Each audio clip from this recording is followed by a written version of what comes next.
Here we go again.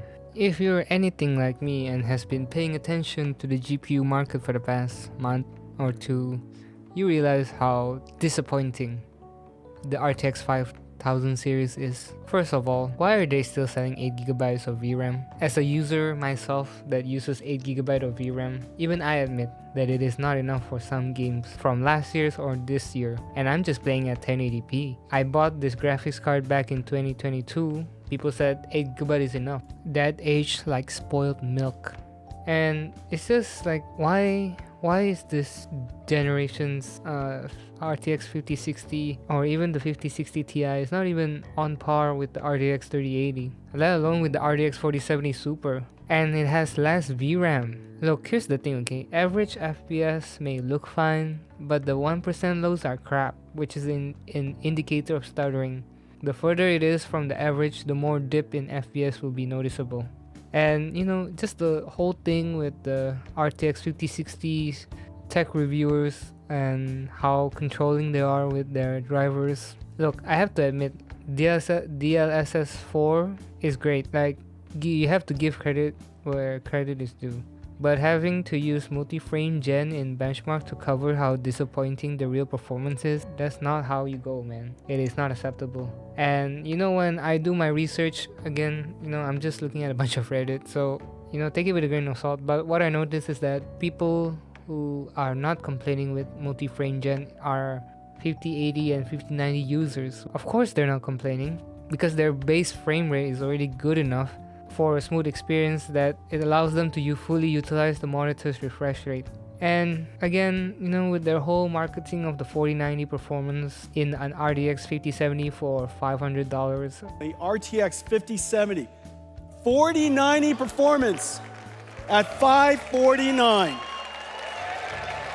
So that was a fucking lie. And again, the RTX 5060's claim of 100 plus FPS, but is with multi-frame gen, and they locked that feature with only this generation, locking it from other generations. So I mean, technically they're not lying, with an asterisk. And it's just really shady not giving reviewers drivers to give objective benchmarks, and it's really misleading for non-tech savvy people, because they'll think, oh, bigger number means better, cheaper version 8GB means no difference in performance, when in reality it could be like half the FPS because the VRAM keeps chugging or holding it back. And the funniest thing out of all this situation is that how is it that Intel, of all companies, are the one providing the best value GPU right now with their B580? And it's really an eye-opening when LTT's video of swapping cards from 3090 and 4090, and they actually wanted to stay with the B580. And they just realized that 4K gaming is still stupid, even to this day. I dare say that even if RTX 5060 were priced competitively to Intel Arc B580, it's still badly priced, cause it just doesn't make sense. And RTX 5080 is barely any faster than the RTX 4080 Super, and the RTX 4080 Super is barely any faster than the RTX 4080. You know how this goes. And don't take my word for it, just go to Tech Power-Up's database for reference. Disclaimer, it's not the be-all and end-all, but it gives you a simple and digestible information quickly to compare performance. And always do research before purchasing.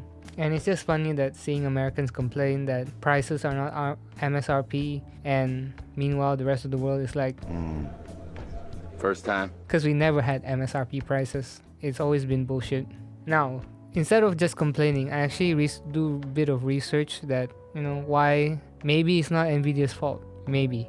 Just maybe. Again, take it with a grain of salt. What I found for the most probable cause is that TSMC's higher processor node is not giving much performance gain, but the cost is getting higher and the yield is also not great. Again, I'm not defending these companies, but just looking for a reasonable explanation for all of this. It's quite nice to say that the next generation will be using a further higher processor node so that it has bigger performance gains. The problem is not the product itself. It is how they dealt with all the surrounding things, like the marketing, their claims. Their claims are so ridiculous that to the point where it's stupid. It's really, really stupid. to the point where it's really disrespectful to the customer. Like, how stupid do they think we are? Nvidia could just say like, oh, we're not interested in making GPUs anymore, and we'll be totally fine, instead of giving us this half-assed products out and using ridiculous claims that makes you look like a clown. On AMD's side, at least they gave us 16GB of VRAM for their high mid-range, but the RX 9060 still has an 8GB of VRAM, so they're not really innocent of this. They're not really contributing much towards making 8GB not being in the market at all. Just stop. And it's also not helped by games this year being optimized, or last year's even, thanks to Unreal Engine 5 with their Starterfest, due to poor implementation of shader compilation and bad implementation of PSO. Yeah, I don't want to get technical, but that's what I know at least. And AI features like multi-frame gen and upscaling it's like pouring fuel to fire of the game developers' laziness and incompetence of optimizing their games, which makes the best situation into worse. And the truth is, like, even ultra settings is stupid, because if you look for optimized settings online, you can really easily find that high, medium, sometimes it's not that far off from ultra settings, and you get so much more performance in return. And instead of focusing on all the bad things, just look at the bright side, that there will always be something to look forward to. There's always another generation. You don't have to buy the newest thing, especially if you're 1 or 2 generation behind. Like, just calm down.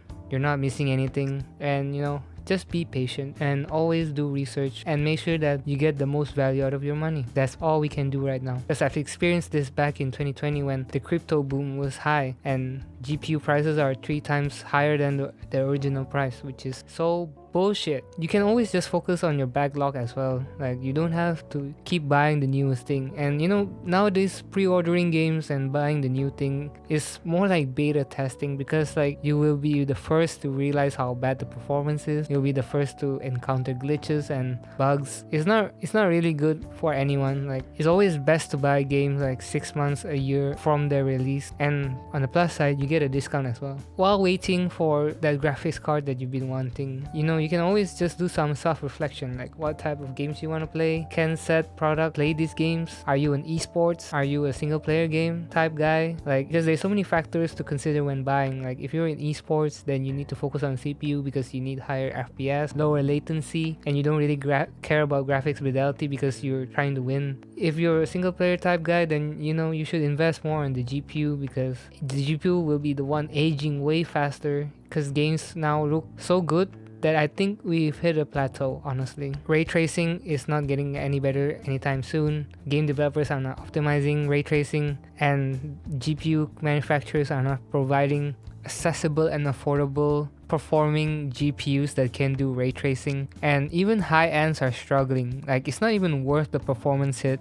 Thank you for listening to my rant. You're not alone, and I'm also very frustrated at all of this. Yeah, vote with your wallet. Please don't fall into any marketing bullshit. And thank you for listening to my TED Talk. I hope I didn't ramble, because I didn't have a script for this, by the way. Thank you for watching. Thank you for listening. And as for the next video, I have no idea.